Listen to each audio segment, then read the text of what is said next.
The air in Charleston on that humid May morning of 1862 hung thick and heavy, not just with the scent of salt marsh and distant jasmine, but with the palpable tension of a city under siege. The war, barely a year old, had already etched lines of worry onto every face, tightened the grip of military patrols, and transformed the once bustling harbor into a fortress of Confederate might. Yet amidst this suffocating atmosphere of control and impending conflict, something utterly impossible had occurred. The CSS Planter, a sleek sidewheel steamer, usually a familiar sight as it fied supplies and troops through the intricate waterways, was gone, vanished. Not sunk by Union shells, not captured in a skirmish, but stolen. And not by a daring Union commando raid, but by a man, a slave, who had piloted it directly out of the heavily fortified harbor, past the formidable guns of Fort Sumter, and into the waiting arms of the Union blockade. The news, when it finally broke through the initial disbelief and frantic denials, spread like wildfire, igniting outrage among the Confederate command and a flicker of defiant hope among the enslaved population. How could a man legally considered property, without formal education or military training, navigate a warship through a labyrinth of mines and batteries past vigilant sentries using the very signals of his captives? It defied logic, spat in the face of every assumption about the capabilities of enslaved people, and most disturbingly suggested a gaping, terrifying vulnerability in the heart of the Confederacy. The Planter itself was a marvel of its time, a wooden vessel of some 150 feet, its twin paddle wheels churning the murky waters with surprising speed. Its hull, painted a dull gray for camouflage, was scarred from countless trips, its brass fittings dulled by the salt air. On its deck, usually bristling with a pivot gun and a heavy howitzer, the morning sun would typically glint off the polished barrels, a testament to Confederate pride. But on this particular morning, the sun merely illuminated an empty space where the ship should have been, leaving behind only the lingering smell of coal smoke and the unsettling silence of absence. The harbor, usually a symphony of creaking ropes, shouted orders, and the rhythmic clang of hammers from the shipyards, was now punctuated by the frantic shouts of officers, the urgent gallop of horses on the cobblestones, and the distant mournful wail of a steam whistle. Patrol boats, usually slow and methodical, now cut through the water with desperate speed, their search futile. The air, thick with the smell of tar, brine, and the faint, acrid tang of gunpowder from distant drills, seemed to vibrate with unspoken questions. Confederate officers, their crisp gray uniforms suddenly seeming less imposing, paced the docks, their faces a mixture of fury and bewildered shame. Major General John C. Peton, the stern commander of the Department of South Carolina, Georgia, and Florida, was said to be apoplectic, his booming voice echoing across the wharves. The very idea that one of their own, a man they considered chat, could outwit their entire military apparatus was an insult of the highest order. It wasn't just a ship lost. It was a blow to their very ideology, a crack in the foundation of their perceived superiority. The social hierarchy of Charleston, usually as rigid and unyielding as the iron gates of its grand mansions, felt a tremor. The white elite, accustomed to their lives of leisure and absolute authority, suddenly found themselves questioning the very nature of their control. The enslaved population, usually moving through the city with downcast eyes and hushed voices, now exchanged furtive glances, a spark of something new in their gaze, a dangerous, exhilarating hope. But beyond the obvious audacity of the act, beyond the sheer courage of Robert Smalls, there were whispers, faint and unsettling, that began to circulate in the shadowed corners of the city. Whispers of an unseen hand, a guiding force, a series of improbable coincidences that seemed to pave the way for the Planter's escape. How could the centuries have been so lax? Why were the signal codes so easily accessible? And what of the mysterious Confederate officer, Lieutenant Abernathy, who had been aboard the Planter just days before its disappearance, and whose own sudden absence from the city seemed almost too convenient? The official narrative would be one of a daring slave, a brilliant act of defiance, and it was, undeniably. But for those who looked closer, who listened to the silences between the shouted orders and the frantic searches, a more complex, more unsettling truth began to emerge. A truth that suggested the impossible voyage of the Planter was not merely an act of individual heroism, but perhaps a meticulously orchestrated maneuver in a much larger, darker game of shadows and deception. The question wasn't just how Robert Smalls stole the ship, but who might have wanted him to, and why. The salt spray on the docks, usually invigorating, now felt like a cold sweat on the brow of Charleston. The city, once so confident in its impregnable defenses, now felt a chill wind of doubt blowing through its streets, carrying with it the unsettling scent of betrayal and the lingering question of what other secrets lay hidden beneath the placid surface of its harbor. The impossible had happened, and the reverberations would echo far beyond the immediate shock, hinting at a deeper, more intricate web of intrigue that had yet to fully unravel. Robert Smalls was born into bondage in Beaufort, South Carolina in 1839, a world away from the grand, bustling port of Charleston, yet inextricably linked by the cruel threads of the peculiar institution. His mother Lydia was enslaved by Henry McKee, a prominent planter, and Robert's early years were spent amidst the sprawling fields and tidal creeks of the Low Country. The air there was thick with the scent of pluff mud and salt marsh, a constant earthy perfume that would forever cling to his memory. He learned to navigate the intricate waterways of the Beaufort River long before he ever set foot on a city street, his small hands expertly guiding a skiff through the reeds, his eyes keenly observing the shifting tides and the distant flight of egrets. Lydia, a woman of quiet strength and profound wisdom, instilled in her son a deep sense of self-worth and an unyielding spirit despite the crushing realities of their existence. She taught him to read the subtle signs of nature, to listen more than he spoke, and to observe everything. "The world speaks in whispers, Robert," she would often say, her voice soft but firm, and those who listen closely hear its secrets. These early lessons delivered under the vast, star-dusted canopy of the Carolina sky would prove more valuable than any formal education. His father, though never officially acknowledged, was widely believed to be Henry McKee himself, a common and tragic reality of the time.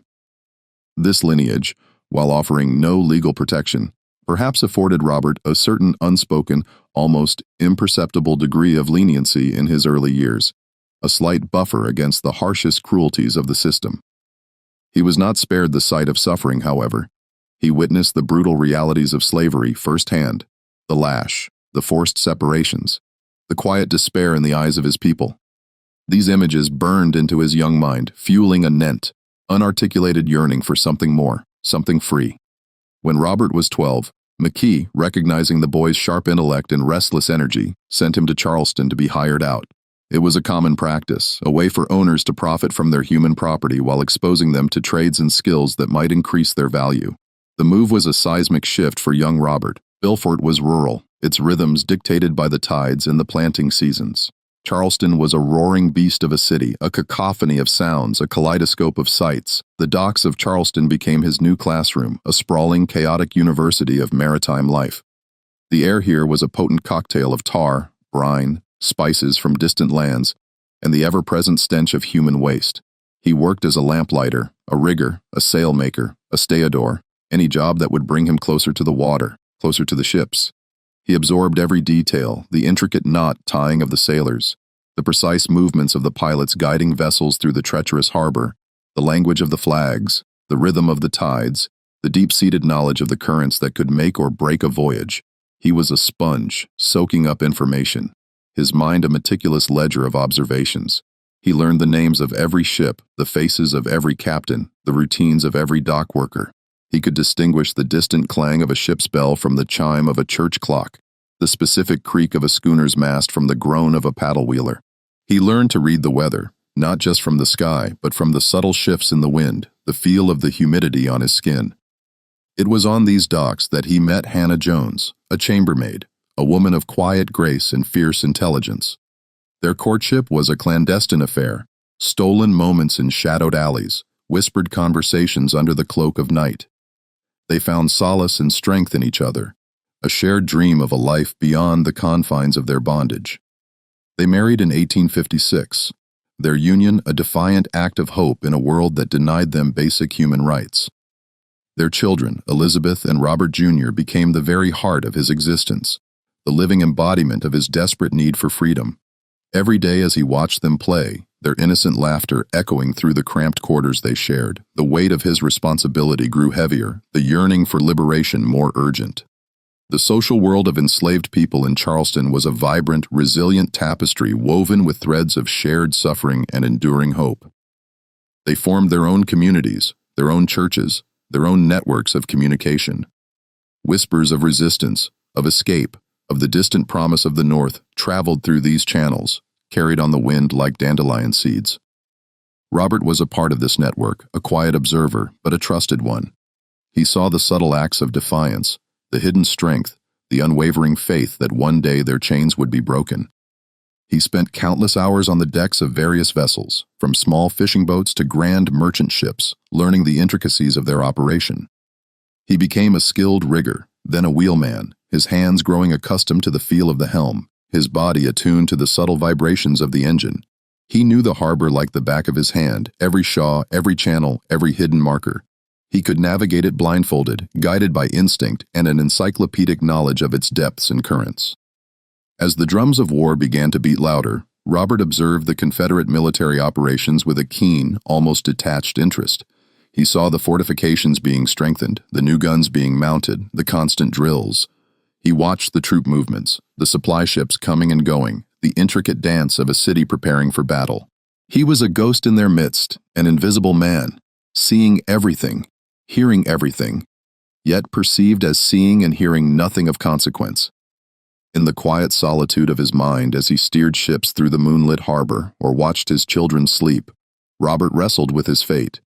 The dreams of freedom, once a distant, shimmering mirage, now began to coalesce into a tangible, desperate plan. He knew the risks, the unimaginable consequences of failure. But the alternative, a life of perpetual bondage for himself and his children, was a fate far more terrifying than any gallows. The city, the harbor, the ships, the very air he breathed, all were instruments of his oppression. But he was slowly, meticulously learning to turn them into instruments of his liberation. If you're finding this story as fascinating as the historical mysteries it uncovers, consider subscribing to stay updated on more untold American stories. The outbreak of the Civil War in April 1861 shattered the fragile peace of Charleston, replacing it with a feverish, almost intoxicating sense of purpose among the white population and a deepening dread among the enslaved. The bombardment of Fort Sumter, a spectacle of fire and smoke that lit up the pre-dawn sky, was met with cheers and celebrations in the city. But for Robert, watching from the docks, it was a chilling harbinger of the violence to come. The war, initially seen as a swift, decisive victory for the Confederacy, quickly settled into a grinding, brutal reality. The city, once a vibrant hub of commerce, transformed into a military stronghold. Its streets teeming with soldiers in gray, its harbor bristling with newly fortified batteries.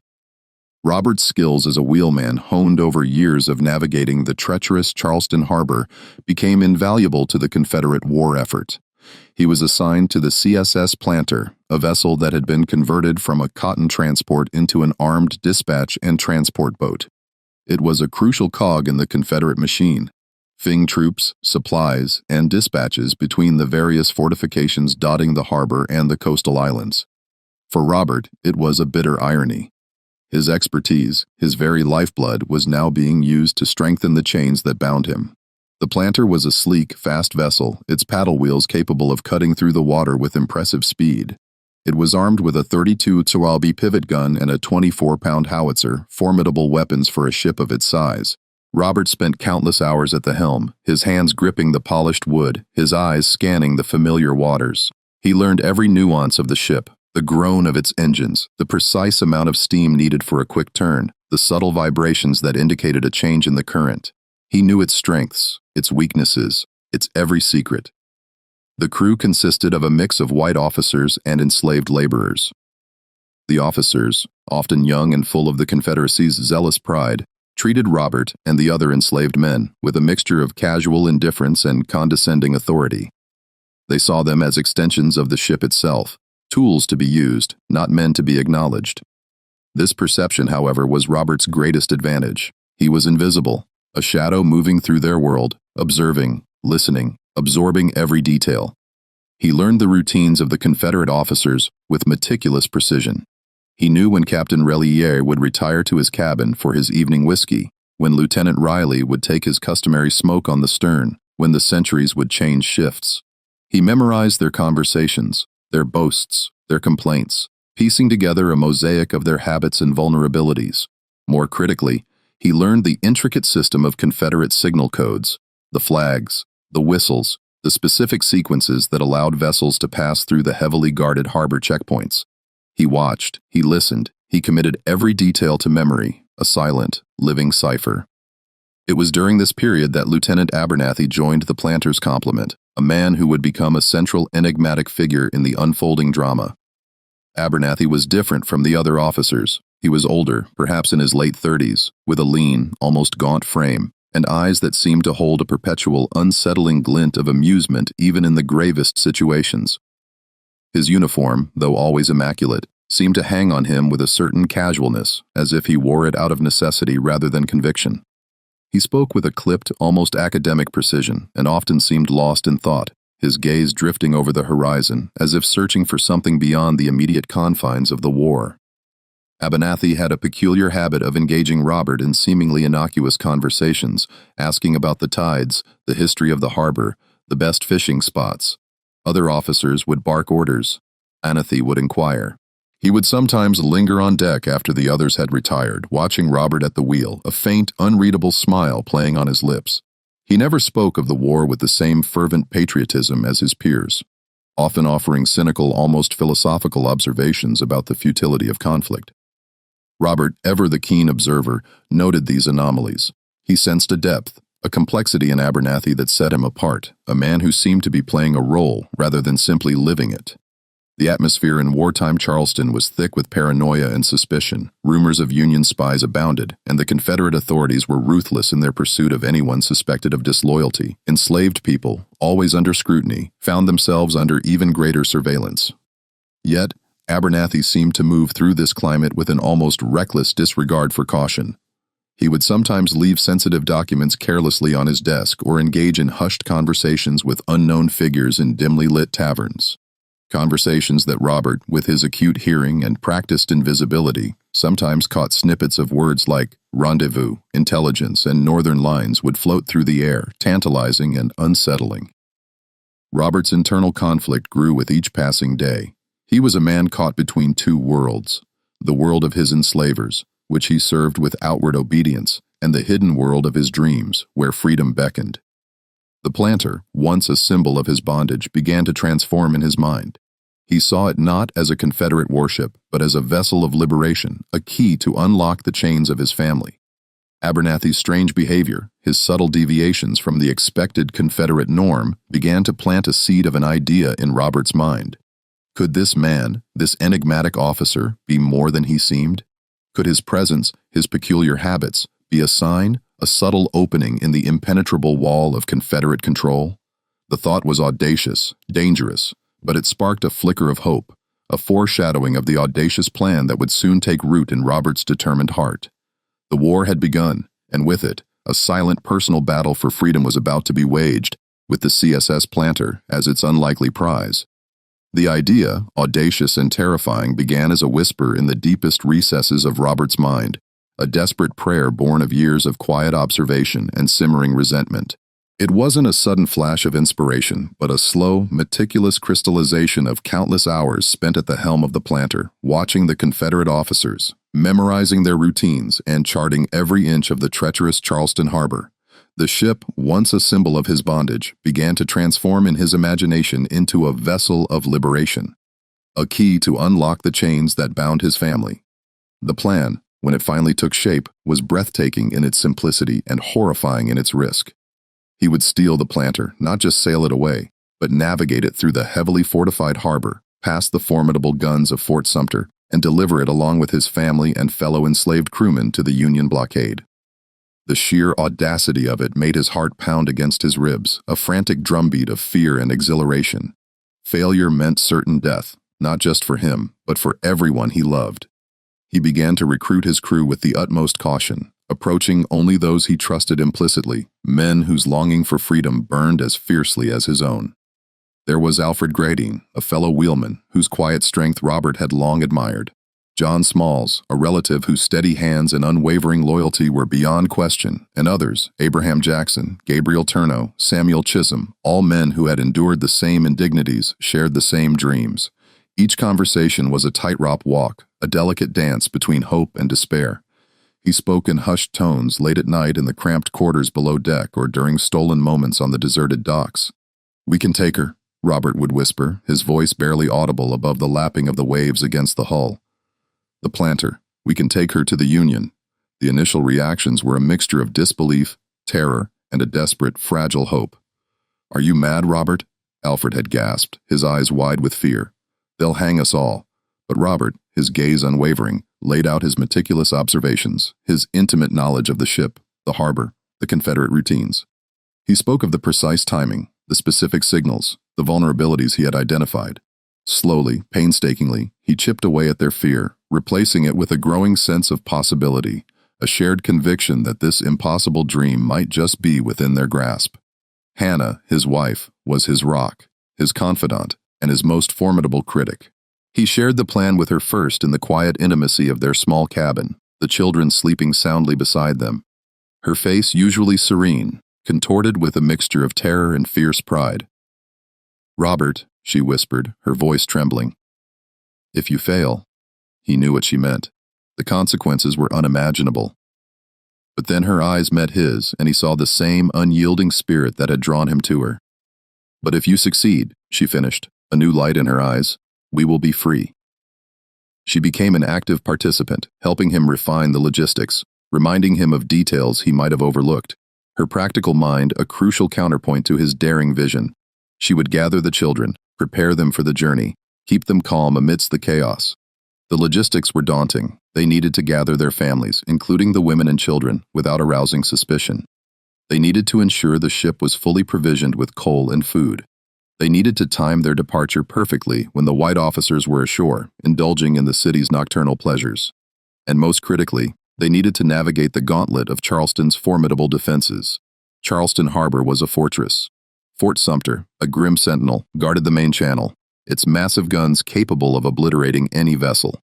Surrounding it were other batteries, Fort Moultrie, Castle Pinckney, and a network of smaller, strategically placed gun emplacements. The waters themselves were laced with torpedoes, mines, and patrolled by Confederate gunboats. Every vessel entering or leaving the harbor had to pass through a series of checkpoints, exchanging precise signal codes to identify themselves. Robert had spent years observing these signals, committing them to memory. The specific flag combinations, the number of whistle blasts, the precise sequence required for safe passage. He knew them better than many of the officers themselves. And then there was Abernathy. The enigmatic lieutenant's behavior had become increasingly peculiar, almost as if he were an unwitting accomplice, or perhaps a deliberate one. Abernathy had a habit of forgetting to secure sensitive documents, leaving them casually on his desk in the pilot house, where Robert, while cleaning, could easily glance at them. He would sometimes engage Robert in conversations about the harbor's defenses, asking seemingly innocent questions about the exact placement of buoys or the strength of the currents near Fort Sumter. He even on one occasion accidentally left a small leather-bound notebook containing a partial list of the day's signal codes in a place where Robert was sure to find it. Robert, ever cautious, initially dismissed these as mere carelessness. But as the pattern emerged, a chilling realization began to dawn on him. These weren't accidents. Abernathy's absences from the ship often coincided with crucial intelligence-gathering opportunities for Robert. His casual remarks about the officers' shore leave habits seemed almost too perfectly timed. Robert began to suspect that Abernathy was not merely careless, but deliberately, subtly facilitating his access to information. Was Anathy a Union spy? The thought was both terrifying and exhilarating. If true, it meant Robert was not entirely alone in this impossible endeavor. But it also meant he was a pawn, a piece in a larger, more dangerous game. He observed Abernathy more closely, noting the subtle shifts in his demeanor, the way his eyes would sometimes linger on Robert with an unreadable expression, a flicker of something akin to complicity, or perhaps calculation. He saw Abernathy meet with a cloaked figure in a deserted alley. One moonless night, their conversation hushed and urgent. He found a small, intricately folded piece of paper near Abernathy's bunk containing a series of seemingly random numbers and letters. A cipher, perhaps. The psychological tension was immense. Robert carried the weight of his family's future, the lives of his fellow crewmen, and the terrifying secret of his plan. He moved through his days with an outward calm, but beneath the surface, his mind raced, analyzing every detail, every potential pitfall. He practiced the signals in his mind, rehearsed the route, imagined every possible scenario. The fear was a constant companion, a cold knot in his stomach. But it was tempered by a burning resolve, a fierce determination to seize the freedom that was his birthright. The shadows of the past, the injustices endured, were now fueling the audacious plan that would either lead to glorious liberation or a brutal, ignominious end. This story gets even more complex from here. If you're enjoying this deep dive into history alike, helps us continue bringing these forgotten tales to light. As the day of the planned escape drew nearer, the peculiar behavior of Lieutenant Abernathy intensified, casting a long, unsettling shadow over Robert's meticulously crafted scheme.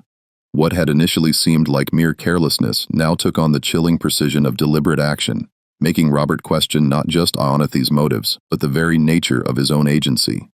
Was he truly the architect of his freedom, or merely a tool in a larger, unseen game? Abernathy, usually a man of precise habits, began to exhibit increasingly erratic patterns. He would often be the last officer to leave the planter for shore leave, lingering on deck, sometimes engaging Robert in seemingly idle chatter about the weather or the ship's maintenance.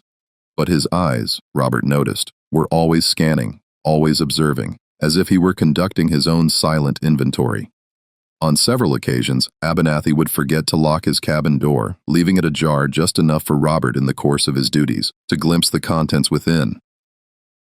Once Robert saw a map spread across Abernathy's desk, not a Confederate chart, but a detailed, almost hand-drawn rendering of the harbor's defenses with certain channels and buoys marked in a way that seemed to highlight vulnerabilities.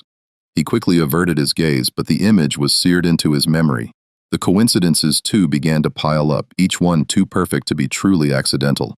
A crucial guard post on the main channel, usually manned by 2 vigilant soldiers, would inexplicably be reduced to a single, often drowsy sentry on nights when the planter was scheduled for a late-night supply run. A patrol boat, known for its rigorous inspections, would be unexpectedly diverted to a distant island on the very evenings Robert had been meticulously observing the signal changes. Once a key to the ship's armory, where the heavy pivot gun was secured, was found dangling from a hook near the pilot house. An oversight so egregious it bordered on the absurd. Robert, his heart pounding, quickly returned it to its proper place, but the message was clear. An opening had been presented. One evening, while cleaning the pilot house after Abernathy had disembarked, Robert discovered a small leather-bound journal tucked beneath a stack of official Confederate dispatches. It was not Abernathy's usual logbook. Its pages were filled with strange symbols, seemingly random numbers and cryptic phrases in a language Robert didn't recognize, though some words looked vaguely German or Dutch. He quickly memorized a few lines, his mind racing, before carefully replacing the journal exactly as he had found it. This was no ordinary officer's diary. It was a coded message, a secret communication. Robert's growing suspicion that forces beyond his immediate control were at play became a constant, knowing presence. He began to feel like a puppet, his strings subtly manipulated by an unseen hand. He watched Abernathy with renewed intensity, searching for any tell, any sign of his true allegiance. He noticed that Abernathy often carried a small silver flask from which he would occasionally take a sip, not of whiskey, but of something clear and odorless. And sometimes, after these sips, his eyes would seem to sharpen, his movements become more deliberate, as if a fog had lifted from his mind. One sweltering afternoon, while the planter was docked for repairs, Robert overheard a hushed conversation between Abernathy and a man he had never seen before, a civilian dressed in plain dark clothes, his face partially obscured by a wide-brimmed hat. They spoke in low tones, their words barely audible above the clang of hammers from the shipyard. Robert caught fragments. The package is secure. Timing is critical. The northern lines await. The civilian handed Abernathy a small, tightly rolled parchment, which Abernathy quickly tucked into his inner coat pocket. The exchange was swift, clandestine, and utterly damning.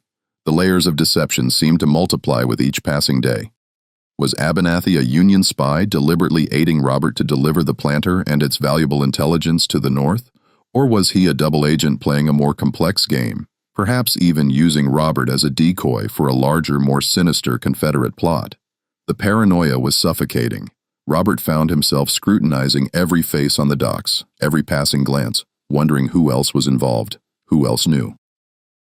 He felt a chilling sense of being watched, of being part of a grand, dangerous theatrical production where he was both the star and an unwitting extra.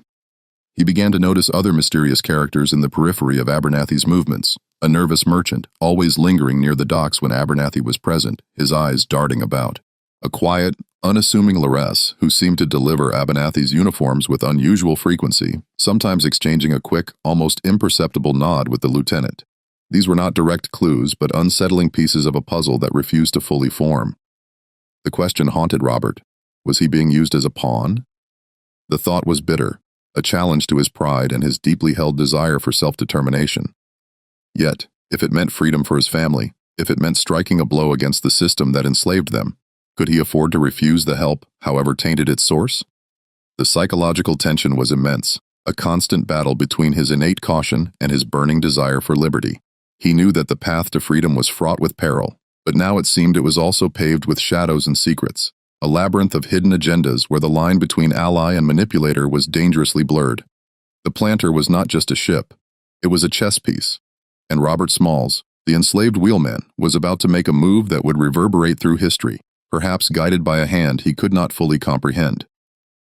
The night of May 13, 1862, descended upon Charleston like a heavy shroud, thick with humidity, and the oppressive silence that often precedes a storm. For Robert Smalls, it was the night, the culmination of years of quiet observation, months of meticulous planning, and weeks of agonizing suspense. His heart hammered against his ribs, a frantic drumbeat echoing the distant rhythmic lapping of the waves against the planter's hull. Every nerve ending was alive, tingling with a mixture of terror and an almost unbearable exhilaration. The white officers, including Captain Relier and Lieutenant Riley, had disembarked earlier that evening, heading into the city for a night of revelry, their minds far from the enslaved crew left aboard. This was the window, the narrow, perilous opening Robert had been waiting for.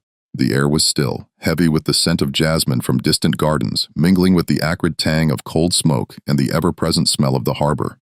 A sliver of moon, barely visible through the haze, offered little illumination, plunging the docks into a deceptive gloom. At precisely 3 a.m., Robert moved. His movements were fluid, practiced, each step deliberate. He roused the other enslaved crewmen, Alfred Gradine, John Smalls, Abraham Jackson, Gabriel Turno, Samuel Chisholm, their faces etched with a mixture of fear and grim determination. There was no need for words. Their shared glances conveyed the enormity of the moment. They knew the stakes. The most delicate part of the plan was next, bringing their families aboard. Hannah, with a strength that belied her quiet demeanor, had gathered the children, Elizabeth Robert Jr., and the children of the other crewmen in a small, secluded shack near the docks. She had kept them calm, whispering stories of a new life, a free life, even as her own heart pounded with her mother's primal fear. Robert met them, his eyes searching Hannah's for reassurance, finding it in her unwavering gaze. He helped them board the planter silently, the children bundled tightly, their small forms almost swallowed by the vastness of the ship. Each child, each wife was a precious cargo, a living testament to the desperate gamble they were taking. At 3:30 a.m., with everyone safely aboard and hidden below deck, Robert gave the order to cast off. The lines were untied with practiced ease. The gangplank retracted. The planter's engines, usually a roaring beast, now rumbled to life with a subdued, almost reverent hum. Robert took the wheel, his hands firm, his eyes fixed on the dark channel ahead. The ship began to glide silently away from the dock, a ghost slipping into the night. The first checkpoint was near the city's southern edge, a small battery manned by a handful of Confederate soldiers. Robert, standing tall at the helm, donned Captain Reliera's straw hat, a distinctive piece of headwear he had often observed the captain wearing. It was a bold, almost theatrical gesture, a psychological weapon. He mimicked Relly's posture, his confident bearing, his very essence. As they approached, a sentry's voice cut through the darkness. "Halt! Identify yourselves, Robert." His voice steady, projected a tone of casual authority. "CSS Planter, Captain Relia on board, routine patrol." He then executed the precise sequence of whistle blasts and flag signals he had memorized, a series of short, sharp tootsies and the raising of specific pennants. The tension was excruciating, each second stretching into an eternity. He could feel the eyes of the sentries on him, their suspicion a palpable weight. Then a return signal, a single whistle blast, and a wave of the lantern. They were through. A collective silent sigh of relief swept through the crew. The next checkpoint was more formidable. Fort Johnson, a heavily armed battery further down the channel. Again, Robert donned the hat, adopted the captain's swagger, and executed the signals. The fort's guns, dark and menacing, loomed in the darkness. He could almost feel their cold gaze. A moment of agonizing silence. Then another return signal passed. But the true test, the ultimate gauntlet, lay ahead. Fort Sumter. Its massive brick walls rose from the water like a sleeping leviathan, its cannon muzzles gaping, ready to unleash hell. The psychological terror was almost unbearable. Robert could feel the sweat trickling down his back, his hands gripping the wheel so tightly his knuckles were white.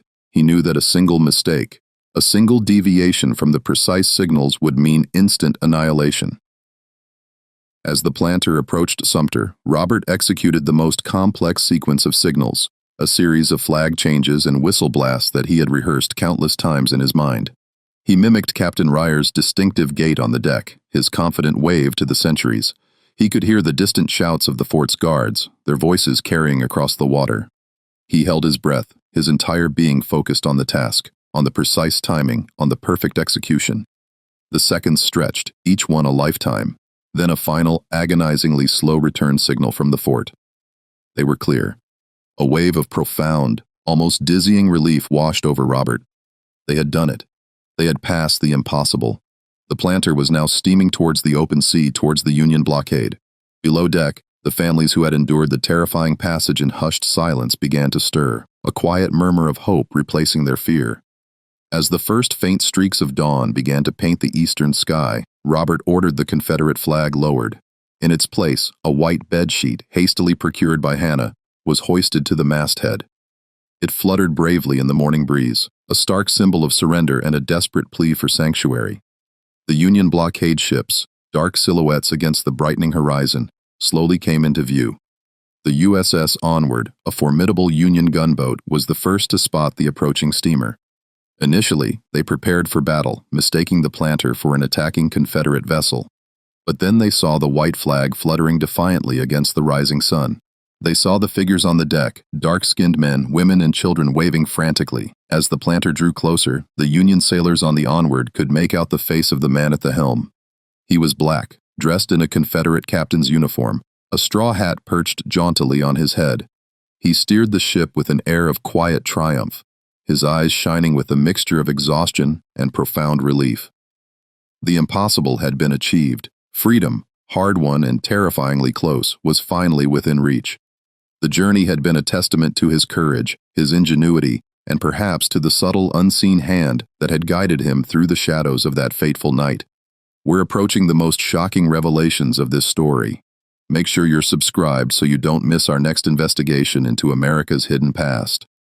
The reception by the Union forces aboard the USS Onward was a mixture of stunned disbelief and cautious awe.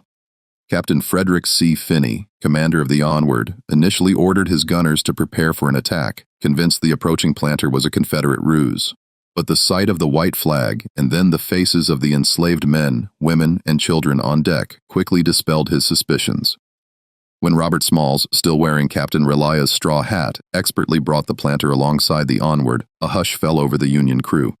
It was an unprecedented act, a feat of daring that defied all expectations. Robert, stepping onto the deck of the Onward, was immediately surrounded. He spoke with a calm, clear voice, recounting the details of their escape, the route they had taken, the signals he had used. But it was the intelligence he provided that truly electrified the Union command.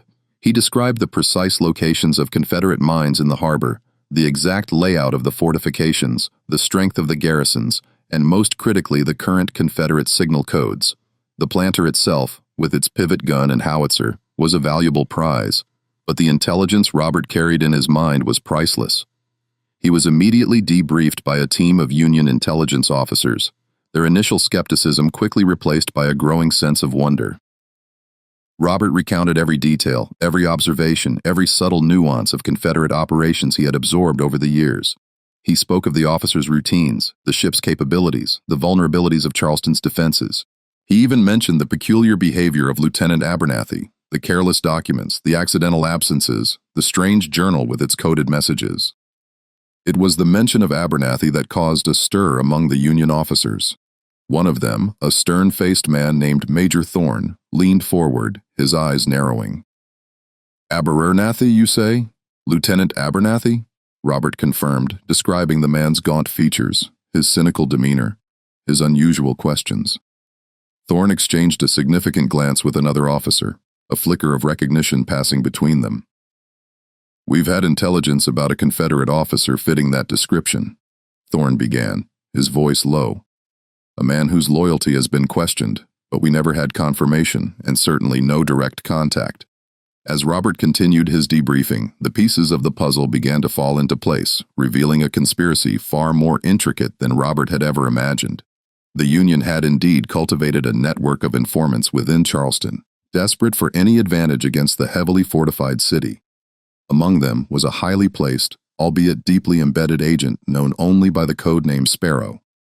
This agent's mission was to gather intelligence, but also, if the opportunity arose, to sow discord and create strategic vulnerabilities within the Confederate ranks. Major Thorne then revealed the shocking truth. Lieutenant Abernathy was Sparrow. He was a Union agent, a man who had infiltrated the Confederate command months earlier, playing a dangerous double game. His carelessness with documents, his accidental absences, his unintentional revelations of signal codes, all had been deliberate, meticulously calculated actions designed to facilitate the planter's escape. The map Robert had glimpsed on Abernathy's desk was a Union intelligence map highlighting the very channels Abernathy intended Robert to use. The coded journal was Abernathy's personal log of his clandestine activities, a record of his perilous mission. The revelation hit Robert with a complex mix of emotions. Gratitude certainly for the unseen hand that had guided him and his family to freedom, but also a profound sense of unease, even anger. He had been a pawn, a crucial piece in a larger game. His heroic act of defiance subtly manipulated, his agency to some extent co-opted. His personal quest for freedom had been intertwined with a cold, calculated act of espionage. The thought was bitter, a challenge to his pride. He had believed his escape was solely a testament to his own ingenuity and courage, and while it undeniably was, the knowledge that it had been facilitated, even orchestrated, by an enemy agent left a lingering, unsettling taste. Major Thorne explained the layers of the conspiracy. Abernathy's primary mission was intelligence gathering, but he had been given a secondary directive. If a suitable opportunity arose to deliver a Confederate vessel, particularly one with valuable intelligence, he was to facilitate it. Robert Smalls, with his intimate knowledge of the harbor and his undeniable skill, had been the perfect, unwitting instrument. Abernathy had observed Robert's quiet determination, his meticulous attention to detail, and his burning desire for freedom.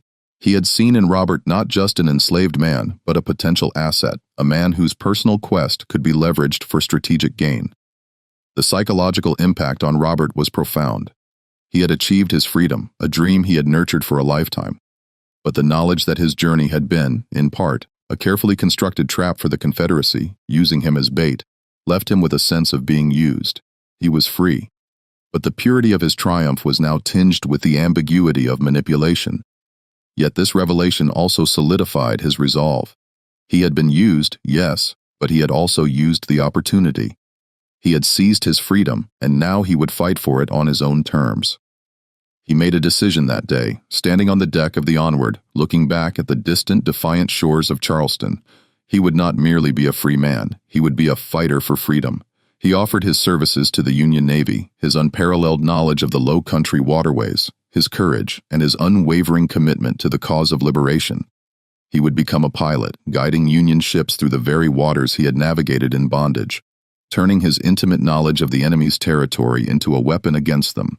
His military service would be marked by extraordinary bravery and invaluable contributions, a testament to his enduring spirit even in the face of the complex, shadowy truths of his own escape.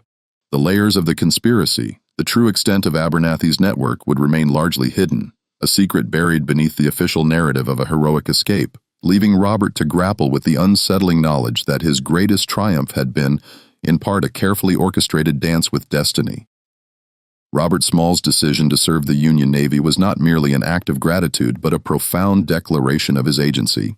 He had been a pawn, perhaps, but he would now be a player, fighting for the freedom he had so audaciously seized. His knowledge of the intricate waterways of the South Carolina coast, particularly the treacherous channels around Charleston, proved invaluable. He became a pilot for the Union Navy, guiding ironclads and gunboats through Confederate minefields and past hidden batteries, his expertise saving countless Union lives and ships. He participated in numerous engagements, including the siege of Fort Sumter, a poignant full circle from the night he had sailed past its menacing guns. His courage under fire was legendary, earning him the respect of Union officers and sailors alike. He was a man transformed, no longer an enslaved wheelman, but a naval hero, a symbol of black bravery and ingenuity. After the war, with the dawn of Reconstruction, Robert Smalls returned to Buffett, a free man in a free land. His first act, a powerful symbol of his enduring spirit, was to purchase the very house where he and his mother had been enslaved, the former residence of his master, Henry McKee. It was a defiant reclamation of his past, a physical manifestation of his hard-won freedom. He transformed it into a school for black children, a beacon of hope and education in a community striving to rebuild itself. His leadership and unwavering commitment to his community quickly propelled him into the political arena. He served in the South Carolina House of Representatives and Senate, advocating tirelessly for civil rights, public education, and economic opportunities for formerly enslaved people. In 1874, he was elected to the United States House of Representatives, serving 5 non-consecutive terms. In the halls of Congress, the former slave, who had stolen a warship, now debated legislation, his voice, once silenced by bondage, now ringing with authority and purpose. He fought against racial discrimination, championed universal suffrage, and worked to ensure that the promises of Reconstruction were not hollow words. Yet despite his public triumphs, the lingering mystery of Abernathy's role and the full extent of the conspiracy remained a quiet, persistent shadow in Robert's mind. Abernathy, the Union agent known as Sparrow, simply vanished after the planter's delivery. His name never appeared on any official Union combination list, nor was he ever publicly acknowledged for his role in the audacious escape. Was he reassigned to another deep-cover mission? Did he disappear into the anonymity of post-war life? His identity forever erased to protect the secrets he carried? Or did he meet a darker fate, exposed and silenced by the very forces he sought to undermine? The unanswered questions hung in the air, a testament to the murky world of espionage where heroes and villains often wore the same uniform. Robert in his later years would often sit on the porch of his Beaufort home, gazing out at the familiar waterways, the same tides that had carried him to freedom. He rarely spoke of Abernathy or the unsettling feeling of being a pawn in a larger game, but in the quiet solitude of his reflections, he undoubtedly wrestled with the ambiguity of that night. Was his escape a pure act of individual heroism, a testament to his own indomitable will? Or was it a master stroke of espionage, a carefully orchestrated maneuver by unseen forces with his courage merely the catalyst? The truth, perhaps, was a complex tapestry woven with both threads, his own extraordinary bravery intertwined with the calculated machinations of a hidden agent. The historical significance of Robert Smalls's actions cannot be overstated. He became a living legend, a symbol of hope and defiance for millions. His story inspired countless others to seek their own freedom, proving that the human spirit, even under the most oppressive conditions, could not be extinguished. He demonstrated the intellectual and strategic capabilities of enslaved people, shattering the racist myths of their supposed inferiority. But the enduring question, the one that continues to echo through the annals of history, remains. Was it all planned?